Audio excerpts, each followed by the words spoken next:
आश्विन मास के कृष्ण पक्ष की अष्टमी तिथि को मनाए जाने वाला जितिया व्रत संतान की लंबी उम्र, अच्छे स्वास्थ्य, सुख और समृद्धि की कामना के लिए किया जाता है। इसी कारण इसे जीवित पुत्री का व्रत भी कहा जाता है। इस वर्ष जितिया व्रत 14 सितंबर 2025 को रखा जाएगा। जितिया व्रत, जिसे जीवित पुत्री का व्रत भी कहते हैं, संतान की लंबी आयु, सुख, समृद्धि और कुशलता की मंगल कामना से किया जाता है।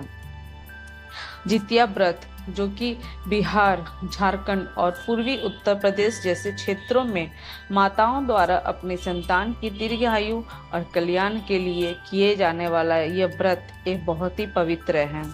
यह व्रत अत्यंत कठोर भी होता है, जिसे अक्सर पूरे दिन बिना अन्न या जल के रखा जाता है। व्रत से एक दिन पहले नहाए खाए की परंपरा होती है।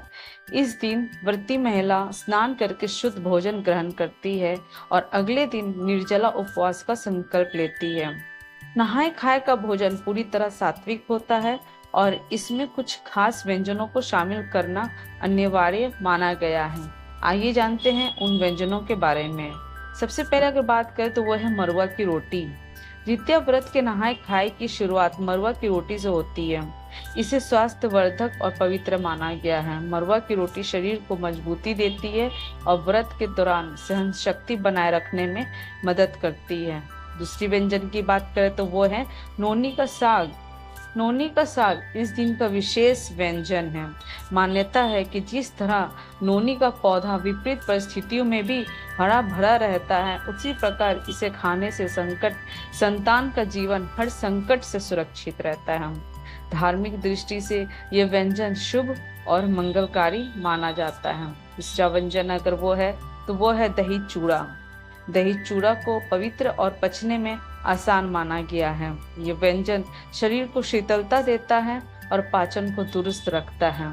नहाए खाए में इसका सेवन आवश्यक माना जाता है, क्योंकि ये उपवास से पहले शरीर को संतुलित ऊर्जा प्रदान करता है। चौथा अगर बात करें तो वह है मौसमी सब्जियां और दाल। सात्विक आहार में मौसमी सब्जियां और दाल भी शामिल होती हैं। ये शरीर को पोषण देने के साथ साथ धार्मिक परंपराओं का भी हिस्सा है। पांचवा है वो है मिष्ठान और ठेकुआ। नहाए खाए की थाली मिष्ठान और ठेकुआ के बिना अधूरी मानी जाती है। ठेकुआ न सिर्फ स्वादिष्ट होता है, बल्कि पर्व का पारंपरिक प्रसाद भी है। जितिया पर्व के नहाए खाए में शामिल ये व्यंजन केवल भोजन भर नहीं है, बल्कि इनके पीछे धार्मिक मान्यताएं और सांस्कृतिक महत्व जुड़ा हुआ है। इन व्यंजनों के सेवन से जहां व्रती महिलाओं को ऊर्जा मिलती है, वहीं संतान की कुशलता और परिवार की समृद्धि की भी कामना पूरी होती है। सप्तमी तिथि को उपवास की शुरुआत यानी कि नहाए खाए के दिन से एवं अष्टमी को पूरे दिन निर्जला व्रत कर रात्रि में व्रत कथा सुनकर पूजा संपन्न की जाती है। साथ ही नौमी तिथि को व्रत का पारण किया जाता है। पौराणिक कथा के अनुसार जीमूतवाहन नामक राजा ने अपने जीवन का बलिदान देकर नागवंश के पुत्रों की रक्षा की थी।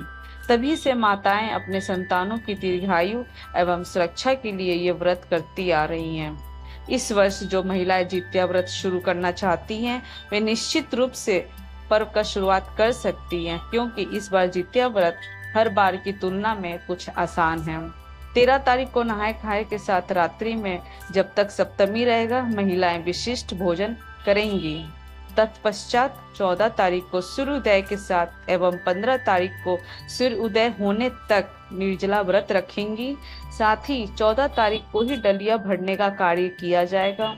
15 तारीख की सुबह 6:36 में अष्टमी समाप्त होगी। 6:36 के बाद डलिया खोलने के उपरांत व्रती महिला खीरा, अंकुरित चना या दूध के साथ व्रत तोड़ेंगी। इस बार पुण्य तिथि तक होने वाले जितिया व्रत को काफी खास माना जा रहा है। सूर्योदय से लेकर अगले सूर्योदय होने तक 24 घंटे का ये व्रत पूर्ण माना जाएगा, इसलिए इस बार जितिया पर्व को विशिष्ट माना जा रहा है। उम्मीद है ये जानकारी आपको बहुत अच्छी लगी होगी। अगर नया है तो प्लीज सब्सक्राइब करें, लाइक करें, शेयर करें। Thank you.